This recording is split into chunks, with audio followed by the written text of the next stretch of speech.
ఆంధ్రప్రదేశ్లో కూటమి అధికారంలోకి వచ్చినప్పుడు మ్యూజిక్ డైరెక్టర్ కీరవాణి గారు ఒక మాట అన్నారు ఒక కార్యక్రమంలో.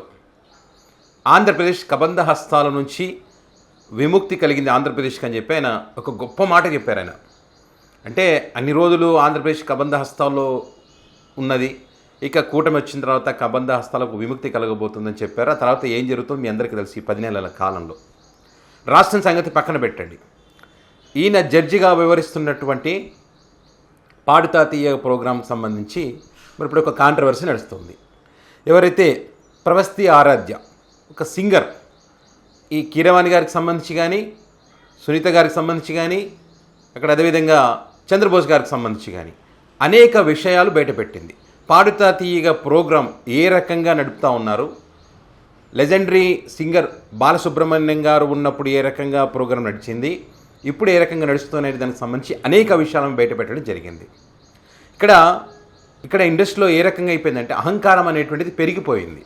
ఎవరికైనా ఒక అవార్డు వచ్చినప్పుడు బాధ్యత పెరుగుతుంది వాళ్ళకు. మొన్న మధ్యకాలంలో చిరంజీవి గారు పద్మభూషణ్ అవార్డు గ్రహీత ఆయన ఏ రకంగా మాట్లాడారో, ఏ రకంగా కాంట్రవర్సీ అయిందో మనం చూసాం. ఇదేంటి సార్ అని అడిగితే మనలాంటి వాళ్ళు తిట్టడం కూడా మనం చూసాం. ఇప్పుడు అదే రకంగా ఈ ఆస్కార్ వచ్చింది, ఇక RRR సినిమా సాంగ్కి వచ్చింది కదా. సో ఇంకా వచ్చినప్పుడు బాధ్యత ఎక్కువగా ఉండాలి, ఎదుగుతున్నటువంటి సింగర్లను ప్రోత్సహించాలి. కానీ అలా ప్రోత్సహించకుండా చిన్న చిన్న తప్పులు ఉంటే చాలా సున్నితంగా ఈ తప్పులు సరిదిద్దుకోమని చెప్పి బాలసుబ్రహ్మణ్యం గారు చెప్పేవాళ్ళు. నేను పాడుతా తీయ ప్రోగ్రాం రెగ్యులర్గా చూసేవాడిని, బాలుగారు ఉన్నప్పుడు, ఇప్పుడు కాదు. సో ఆ రకంగా బాలసుబ్రహ్మణ్యం గారు ఉన్నారు కాబట్టే ఈ పాడుతా తీయగా ప్రోగ్రాంలో అప్పుడు పాటలు పాడినటువంటి వాళ్ళు ఇప్పుడు చాలామంది జడ్జీలుగా ఉన్నారు. మరి ఆ స్థాయి నుంచి వచ్చినటువంటి వాళ్ళు ఏ రకంగా ఉండాలి? సో ఇప్పుడు సింగర్ ప్రవస్తి విషయంలో వాళ్ళు వివరిస్తున్నటువంటి తీరు కానీ, వాళ్ళ మాటలు కానీ, ఈ ప్రవస్తి అనే సింగర్ ఇక నా లైఫ్లో ఈ పాటలు పాడననేటువంటి ఒక స్టేజ్కి వచ్చింది అంటే ఏ రేంజ్లో వాళ్ళు బాధ పెట్టింటారో అర్థం చేసుకోవచ్చు. ఆమె అనేక విషయాలు చెప్పింది, మీకు ఆమె మాటల్లో వినిపించేటువంటి ప్రయత్నం చేస్తాను. ఆమె వేసుకునేటువంటి డ్రెస్సులకు సంబంధించి కూడా అక్కడ ఉన్నటువంటి కాస్ట్యూమ్ డిజైనర్ ఉంటారు కదా, నీకు ఇంతకన్నా వేరే బట్టలు తేలేమని చెప్పి ఆమె మొహం మీద అన్నప్పుడు ఖచ్చితంగా ఆమెకు మానసికంగా ఎంత బాధపడుతుంది చెప్పండి.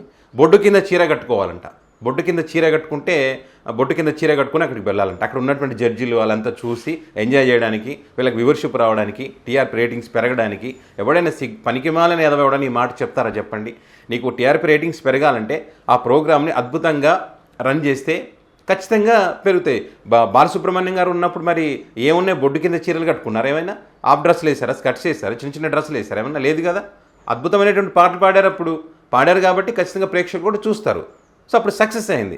మరి ఇప్పుడు ఎందుకని సక్సెస్ కాలేకపోతుందంటే మీరు వివరిస్తున్న తీరు, ఇలాంటి జడ్జిలు ఉండడం వల్ల, సో ఇలాంటి వాళ్ళని అనగదొక్కడం వల్ల, పైకి ఎదగకుండా. ఇప్పుడు అమ్మాయి సింగర్ పాడుతున్నటువంటి పాటలు శివరంజని రాగం పాడితే నచ్చదంట అంటే కీరవాణి గారికి. మరి ఎందుకు నచ్చదేమో చాలామంది కామెంట్ చేస్తూ ఉన్నారు, బహుశా ఆయనకి రాదేమో అని చెప్పి. ఆయన ట్రాక్లు ఏమైనా పాడితే మాత్రం ఖచ్చితంగా బాగలేకుండా కూడా స్టేజ్ మీదకి అక్కడికి వెళ్ళి వాళ్ళకి సపోర్ట్ చేసి అద్భుతంగా మార్కులు కూడా వేస్తారంట. ఇప్పుడు ఈ అమ్మాయి పాడుతున్నటువంటి పాటలకు సంబంధించి ప్రేక్షకులు అద్భుతంగా రెస్పాన్స్ ఇస్తున్న అమ్మాయి అద్భుతంగా పాడుతూ ఉందని చెప్పి కామెంట్స్ వస్తూ ఉంటే ప్రేక్షకులకు మించిన జడ్జిలు ఎవరుంటారు చెప్పండి? వాళ్ళకి అన్నీ తెలుసు, ఎవరు బాగుపడుతున్నారు, ఎవరు బాగుపడట్లేదు, ఎవరు ఒత్తిడితో పాడుతున్నారు, అన్నీ తెలుసు వాళ్ళకు. అలాంటి ప్రేక్షకుల నిర్ణయాన్ని కూడా ఈ జడ్జిలు వ్యతిరేకిస్తూ ఉన్నారు అక్కడ. అంటే వాళ్ళ మనసుల్లో ఆల్రెడీ వేరే వాళ్ళని విజేతను చెయ్యాలనేటువంటి ఒక నిర్ణయం వాళ్ళు తీసుకున్నప్పుడు ఇలాంటి గొప్ప గొప్ప సింగర్స్ ఎంత పాడినా కూడా వాళ్ళని పక్కన పెట్టేస్తారు. అందులో ఏమాత్రం డౌట్ లేదు. అదే ఇప్పుడు ఈ అమ్మాయి విషయంలో జరిగింది. ఎలివేషన్ జరుగుతూ ఉంటే కూడా సునీత సింగర్ గారు ఉన్నారు కదా, మరి లెజెండరీ అంటారు, ఆమె లెజెండరీ సింగర్ అంటారు ఆమెను కూడా. ఆమె అంటే అందరికీ గౌరవమే, కానీ ఆమె కూడా మరి నవ్వుతూ కూర్చుందంట. అట్లాగే పెళ్ళిళ్ళలో పాటలు పాడేవాళ్ళు అసలు నా దృష్టిలో సింగర్సే గారంటే అంటే వాళ్ళ కష్టాలు వాళ్ళకు ఉంటాయి, అవన్నీ కష్టపడుతూ పాటలు పాడతారు. సింగర్ కావాలనుకొని వచ్చినటువంటి వాళ్ళని ఇంకా ఎక్కువ గౌరవించాలి మనం. ఆ రకంగా వాళ్ళని కించపరిచి మాట్లాడడం. మళ్ళీ ఇలాంటి వ్యక్తులు కబంధ హస్తాల నుంచి విముక్తి కలిగింది రాష్ట్రం అని చెప్పి గొప్ప గొప్ప డైలాగులు చెప్తారు. ఇలాంటి వ్యక్తులకు ఆస్కార్ అవార్డులు వస్తాయి. వీళ్ళలో ఉన్న కాన్ఫిడెంట్ను పోగొడతా ఉన్నారు ఇక్కడ. ఆమె పాపం ప్రవస్తి ఏదైతే జానకమ్మ గారితో ఉన్నటువంటి అనుబంధానికి సంబంధించి ఏదైనా చెప్తా అంటే వద్దు వేరే సింగర్స్ బాధపడతారని చెప్పినటువంటి వీళ్ళు రాఘవేంద్రరావు వస్తే రాఘవేంద్రరావుతో ఇంకో సింగర్ వాళ్ళు ఉన్న ఫోటోని కానీ వాళ్ళకి రాఘవేంద్రరావు గురించి కానీ చెప్పించడం కానీ మన అక్కడ చేశారంట. మరి ఇదేంటి? బొడ్డు కింద చీర కట్టుకోవాలని చెప్పడం, కుళ్ళు జోగులు వేయాలని చెప్పడం, వెకిలి నవ్వులు నవ్వాలని చెప్పడం, పాడుతూ డ్యాన్స్ చేయాలని చెప్పడం, ఏంటిది అసలు? పాడుతా తీయ ప్రోగ్రామ్ కాన్సెప్ట్ ఇదేనా? ఈ జ్ఞాపిక వాళ్ళు వచ్చిన తర్వాత ఇంకా మారిపోయిందని చెప్పి ఆ అమ్మాయి చెప్తా ఉంది. ఒక్కసారి ఆ అమ్మాయి ఏం మాట్లాడిందో ఆమె మాటలను మీరు వినండి. ఎందుకంటే చాలాసేపు మాట్లాడింది అమ్మాయి. ఎందుకంటే కొంతమంది ఉంటారు ఆమె అసలు మాట్లాడిందా లేకుంటే సొంతంగా చెప్తున్నామని చెప్పి కొంతమంది మూర్ఖులు ఉంటారు, తెలియదు కదా వీళ్ళకు. కాబట్టి అలాంటి వాళ్ళ కోసం మనం వినిపించాలి కదా. బట్ బ్యూటీకి కైండ్నెస్కి ఎప్పుడు కూడా లింక్ ఉండదు. సో ఓకే, మీరు అబ్జర్వ్ చేయండి, ఫస్ట్ ఎపిసోడ్ నుంచి కూడా ప్రతిసారి నేను స్టేజ్ మీదకి వచ్చిన ప్రతిసారి వాడు ఒక ఫేస్ ఇస్తారు. అది ఎవ్వరికి పెట్టరు ఆ ఫేస్, బట్ ఓన్లీ నాకు ఆ డిస్గస్టెడ్ లుక్ పెడతారు ఫేస్ మీద. ఇది యాక్చువల్లీ చాలా మంది వెల్ విషర్స్, నా ఫ్యాన్ పేజెస్ అందరూ కూడా నన్ను అడిగారు, కాబట్టి నేను స్క్రీన్ షాట్స్ పెడతాను. ఇది ఎందుకు ఇలా did something happen beyond the screen, ఏమైనా అయ్యిందా మీ ఇద్దరికి, లేకపోతే ఏమైనా గొడవ అయిందా అని ఇలా చాలా మంది అడిగారు, ఎందుకు ఆవిడ అలా ఫేస్ పెడుతున్నారు మీరు రాగానే అని. ఈ అమ్మాయి స్టేజ్ మీదకి వచ్చినప్పుడు సునీత గారు ఉన్నారు కదా, ఫేస్ అదోలా పెడతారంట. దీనికి సంబంధించి చాలామంది అభిమానులు ఉంటారు కదా, వాళ్ళంతా కామెంట్ చేశారంటే ఎందుకని నీకు సునీత గారికి ఏమైనా గొడవ జరిగిందా, ఎందుకని ఆమె ఫేస్ అలా పెడుతున్నారని చెప్పి. పాపం తనకి ఏం తెలుసు, తెలియదు. ఎందుకంటే ఆమెతో ఈమెకేం గొడవలు లేవు, కానీ ఆమె మనసులో ఏముందో ఈ అమ్మాయికి తెలియదు. కాబట్టి మరి ఆమె ఏ ఉద్దేశంతో అనుకుందంటే, ఈ అమ్మాయి చెప్పింది ఏంటంటే వేరే షోలలో అక్కడ విన్నర్ ఇక్కడికి వస్తే చిన్న చూపు చూస్తారనే విషయాన్ని కూడా ఈమె చెప్పింది. ఎక్కడి నుంచి అంటే మాకన్నా గొప్ప సింగర్ అవుతారనే ఉద్దేశం అయి ఉండొచ్చు, మాకన్నా అద్భుతంగా పాడుతున్న ఉద్దేశం అయి ఉండొచ్చు. సో నాకు ఎప్పుడు క్లారిటీ వచ్చిందంటే, అంతరామమయం పాడే ముందు సౌండ్ చెక్ అయ్యేటప్పుడు ఇన్ ఇయర్స్ పెట్టుకున్నాను, అండ్ ఆవిడ దగ్గర ఒక మైక్ ఉంది, అది ఆన్ ఉంది. అది పాపం వాడికి తెలీదు, మైక్ ఆన్ ఉంది, నేను ఇన్ ఇయర్స్ పెట్టుకున్నాను. సో కీరవాణి గారితో ఇలా చెప్తున్నారన్నమాట, ఈ అమ్మాయికి అసలు హై రేంజ్ వాయిసే కాదు, హై పిచ్ రాదు, కానీ మేనేజ్ చేసేస్తాను మీరు చూడండి, ఈ సాంగ్ లో తెలుస్తుంది చూడండి మీకు, అది ఇదని చాలా ఎక్కిస్తున్నారు సార్కి. And it hurt me so bad stage మీద నించున్నప్పుడు. అప్పటికి నా సెల్ఫ్ ఎస్టీమ్ ఇలా ఆల్మోస్ట్ కిందకి దిగిపోయింది. చాలా ఏడుపు వచ్చేసింది ఆ టైంకి. కంట్రోల్ చేసుకొని లేదు, I have to do this అని నేను అంతరామమయం పాడాను. అండ్ ఆ పాటకు వచ్చిన అప్రిసియేషన్ నాకు ఇంకే పాటకు రాలేదు అప్పటి వరకు. సో అంతరామమయంకి బయట ఎవరు కలిసినా కూడా అందరు చెప్పారు నాకు వాయిస్ చాలా బాగా వచ్చింది ఆ పాటలో అని, కానీ చాలా బాగుంది ఆ పాట అని.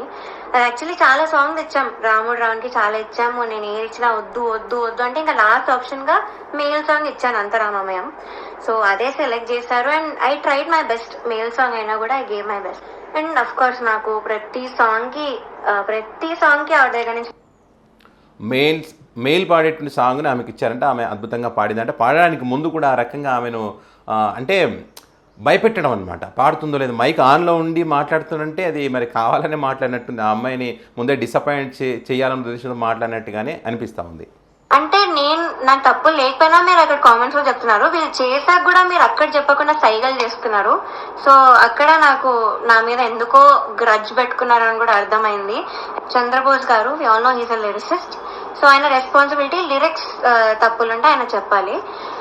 సో రాముడు రౌండ్ లో వీళ్ళందరు ట్రూ కలర్స్ అన్ని బయటపడ్డాయి. ఫస్ట్ సునీత గారిది నేను చెప్పినట్టు మైక్ లో మాట్లాడేశారు, ఇండియన్స్ ఉన్నారని నాకు తెలియక. అండ్ చంద్రబోస్ గారు పాపం లిరిక్స్ లో నాకు ఒక్క మిస్టేక్ కూడా నేను ఛాన్స్ ఇవ్వలేదు ఆయన చెప్పడానికి. సో దానిలో చెప్పలేక ఆదృత లేదు అని ఒక కామెంట్ ఇచ్చారు. అది ఇంకేం చేయాలి, మేల్ సాంగ్ సేమ్ ఇంపాక్ట్ ఒక ఫీమేల్ వాయిస్ నుంచి మీరు ఎక్స్పెక్ట్ చేయలేరు. కానీ నాకు మాత్రం లేని నెగిటివ్ పాయింట్స్ అన్ని, ఆయనకు అవసరం లేని నెగిటివ్ పాయింట్స్ అన్ని కూడా చెప్పారు. లిరిక్స్ లో మాత్రం నేను ఇప్పటి వరకు ఆయనకు ఒక్క ఛాన్స్ కూడా ఇవ్వలేదు సాంగ్స్ లో. కీరవాణి సార్ గురించి మాట్లాడదాం. అఫ్ కోర్స్ నాకు చాలా హేట్ వస్తుంది దీనికి మాత్రం, and I'm ready for it because I don't care. Personally నాకైతే నెగిటివ్ కామెంట్స్ రాలేదు ఆయన దగ్గర నుంచి, బట్ సెట్ లో ఎలా మాట్లాడతారు, అసలు ఏం చెప్తారు అనేది నేను ఇక్కడ చెప్తాను. పాయింట్ నెంబర్ 1, మెలడీస్ పాడిన వాళ్ళకి మాత్రం వాళ్ళు ఎలా పాడినా కూడా నేను ఆటోమేటిక్ గా మంచి స్కోర్ తీస్తాను. ఆయన నోట్తో ఆయనే చెప్పారు. So he's very bias towards melody songs and his compositions. ఎలా పాడినా కూడా మార్క్స్ వేసేస్తారు. అయినే కాదు, అక్కడ ఉన్న సునీత గారు, చంద్రబోస్ సార్ కూడా, వీళ్ళందరూ కూడా అంతే. వాళ్ళ సాంగ్స్ పాడితే మాత్రం స్కోర్స్ ఆటోమేటిక్ గా మంచిగా వచ్చేసాయి. Point number 2 is very very hurtful to me personally, because నేను ఎలిమినేట్ అయ్యే ఎపిసోడ్ లోనే ఏదో విషయంలో నన్ను చూస్తూ చెప్పారు ఇది కూడా. సో ద థింగ్ ఇస్, నేను మీ అందరికీ తెలుసు సూపర్ సింగర్ లో నా ఫైనాన్షియల్ సిచ్యువేషన్ గురించి కానీ అంతా బయట పెట్టాను. సో దానివల్ల నేను కొన్ని వెడ్డింగ్ షోస్ అలాంటివి చేయాల్సి వచ్చింది. సో ఈ పాయింట్ మీద సార్ మాట్లాడారు, వెడ్డింగ్ షోస్ చేసే వాళ్ళు నా దృష్టిలో సింగర్సే కాదు, నాకు చాలా అసహ్యం, it's like you're disrespecting music అని మాట అన్నారు. చాలా చాలా బాధ అనిపించింది, అదేంటి అంత స్టేజ్ లో ఉన్నాయని ఇలా మాట్లాడారేంటి అని. సో ఇదొకటి నన్ను చూస్తూ మాట్లాడారు ఇంకా, so it was very hurtful. Point number 3, so third వచ్చిన వాళ్ళకి ఆయన 1 lakh ఇస్తా అని చెప్పారు. 4th ప్రైజ్ వాళ్ళకి మూవీలో సాంగ్, అండ్ 5th ప్రైజ్ వాళ్ళకి ఆయన గ్రూప్ లో చేర్చుకుంటామని చెప్పారు సార్. సో ఇది ఎలా చెప్పారంటే 5th ప్రైజ్ వచ్చిన వాళ్ళకి నా దగ్గరకి కొంతమంది రోజు వచ్చి చాకరీ చేస్తూ ఉంటారు, వాళ్ళ ట్రూప్ లో జాయిన్ చేసుకుంటా అని చెప్పారు. ఇలా చాకరీ అనే వర్డ్ వాడారు. అంటే ఇది చూడండి ఎంత దారుణం చూడండి. అసలు కీరవాణి లాంటి వ్యక్తి ఆ అమ్మాయి ఏదో వెడ్డింగ్స్ అంటే వాళ్ళ ఇంట్లో ఆర్థిక ఇబ్బందుల వల్ల అదే వెడ్డింగ్ సాంగ్స్ పాడడం ఎవరైనా చేస్తారు పాపం, ఫ్యామిలీ పోషించుకోవడం కోసం. అది తప్పని మాట్లాడతారు ఎవరైనా? ఇంట్లో చాకరీ చేసే వాళ్ళకు అవకాశాలు ఇస్తారంటే చాకరీ చేయడం మీన్స్ ఏంటి అసలు?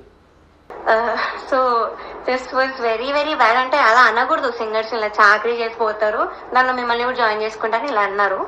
సో మీకు ఎలా అనిపిస్తుందో ఇంకా మీరు ఆలోచించండి ఒకసారి. డైరెక్టర్ జ్ఞాపిక ప్రొడక్షన్స్ వాళ్ళ అనిల్ గారు అండ్ హిస్ వైఫ్, వీళ్ళే మెయిన్ అక్కడ అంతా కంట్రోల్ చేసేది, అంతా వెనకాలంతా చేసేది వీళ్ళే.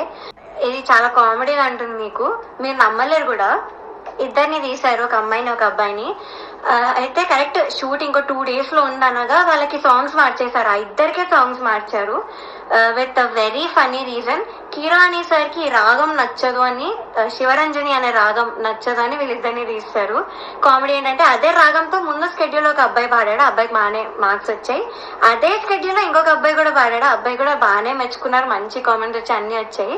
బట్ వీళ్ళిద్దరికి మాత్రమే సాంగ్స్ మార్చేశారు. అయినా కూడా దీస్ 2 పాపం ఆ టైంకి నేర్చుకొని I think they did very well, మార్చినా కూడా.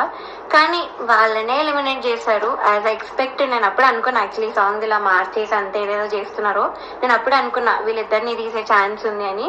And the thing is కిరాణి sir రాగం నచ్చకపోతే మరి ఎందుకు చేశారో తెలీదు. అంతర్యామి అనే పాట అదే రాగంలో చేశారు. నౌ నేను ఎందుకు అంత మెంటలీ ఎఫెక్ట్ అయ్యాను అని ఇప్పుడు చెప్తాను. ఇంకా జడ్జెస్ యొక్క డిస్గస్టెడ్ లుక్ తో నన్ను చూడడం, ఎప్పుడు ఒక చీడ పురుగుని చూసినట్టు చూడడం, they treated me like I'm worthless. So అలా ట్రీట్ చేశారు, జోక్స్ వేశారు వాళ్ళు కూడా నా బాడీ మీద. ఇవన్నీ నాకు ఆడియన్స్ ద్వారా తెలిసి వాళ్ళకి వినిపిస్తుంది కాబట్టి వాళ్ళు పక్కనే ఉంటారు. సో నేనైతే అస్సలు ఎక్స్పెక్ట్ చేయలేదు, ఇలాంటి జడ్జెస్ దగ్గర నుంచి అయితే అస్సలు ఎక్స్పెక్ట్ చేయలేదు. అండ్ సెకండ్ థింగ్, ప్రొడక్షన్ వాళ్ళు ఎస్పెషల్లీ అవుట్ఫిట్స్ విషయంలో మమ్మల్ని బొడ్డు కిందకి కట్టుకో, సారీస్ ఇచ్చి కిందకి కట్టుకో, ఇలా ఎక్స్పోజింగ్ చేయన్న వేలో చెప్పారు. చాలాసార్లు తిప్పేవాళ్ళు నన్ను ఎస్పెషల్లీ కరెక్ట్ పాడే ముందు. ఆ కాస్ట్యూమ్ డిజైన్ అయితే నా ఫేస్ మీద అన్నాడు, ఇలాంటి బాడీకి నేను ఇంకేం ఇవ్వగలను అన్న మాట అన్నాడు. ఏమో ఐ వాజ్ వెరీ వెరీ చాలా ఎఫెక్ట్ అయ్యాను మెంటలీ. ఈ విషయంతో మాత్రం సెల్ఫ్ ఎస్టీమ్ కానీ కాన్ఫిడెన్స్ కానీ అంతా లేకుండా పోయింది వీళ్ళు అనే మాటల వల్ల. అండ్ మీరు ఒకటి గమనించుంటే ఎస్పీబీ సార్ ఉన్నప్పుడు మాత్రం ఇలాంటి కుళ్ళు జోకులు, కామెడీలు, డాన్సులు చేయడం మాత్రం ఎప్పుడూ కూడా లేదు. మీరు ఒక్కసారి అన్ని సీజన్స్ రివైండ్ చేసుకొని చూడండి, నా సీజనే చూడండి 2017లో. కానీ ఎప్పుడైతే జ్ఞాపిక ప్రొడక్షన్ అనేది వచ్చిందో అప్పటి నుంచి ఇవన్నీ స్టార్ట్ అయ్యాయి. సో ఇట్లా అనేక విషయాలు పాడుతా తీయగా ప్రోగ్రాంలో ఏ రకంగా జరుగుతున్నాయి, ఆ జడ్జెస్ ఏ రకంగా ఉన్నారు, ముఖ్యంగా కీరవాణి గారు ఆయన వివరించిన తీరు, సునీత గారి తీరుకు సంబంధించి కూడా అనేక నిజాలు అయితే ఆమె బయట పెట్టడం జరిగింది. సో ఆమె చెప్తా ఉంది, నేను వీళ్ళందరి గురించి మాట్లాడుతున్నానంటే అది మామూలు విషయం కాదు, ఖచ్చితంగా నాకు అవకాశం లేకుండా చేస్తారు. అయినా కూడా నేను చెప్పాలనుకొని చెప్తున్నాను, ఎందుకంటే చాలా బాధ అనిపించింది. మా తల్లి కూడా కన్నీళ్ళు పెట్టుకుందని కూడా ఆమె చెప్తా ఉంది. సో మరి ఒక ఆడపిల్ల అంటే భవిష్యత్తులో ఒక గొప్ప గాయని కావాల్సినటువంటి ఈ ప్రభస్తి ఆరాధ్యకు సంబంధించి ఆమె గొంతును నొక్కేశారని చెప్పొచ్చు ఈ రకంగా వీళ్ళు ప్రవర్తించి. సో ఏదేమైనా కూడా ఈ సింగర్ ప్రభస్తికి అందరూ కూడా సపోర్ట్ చేయాలి, ఆమెకు అండగా నిలబడాలి. కీరవాణి లాంటి వ్యక్తులు చంద్రబోస్లో పెద్ద రైటర్సు, సింగర్సు, మ్యూజిక్ డైరెక్టర్ కదా, వాళ్ళ అవకాశాలు రాకుండా చేస్తారు. సో అలా కాకుండా ఉండాలంటే ఇప్పుడు ఆమె కూడా చెప్తుంది, నాకు ఏదైతే పూర్తి బాధ్యత కీరవాణి గారిది, అదేవిధంగా సునీత గారిది, చంద్రబోస్ గారిది అని చెప్తా ఉంది కదా. సో వాళ్ళ నుంచి ఏదైనా ఇబ్బందులు ఉండేటువంటి అవకాశం ఉంటుంది కాబట్టి ఆమెకు అందరి సపోర్ట్ ఎంతైనా అవసరం ఉంది.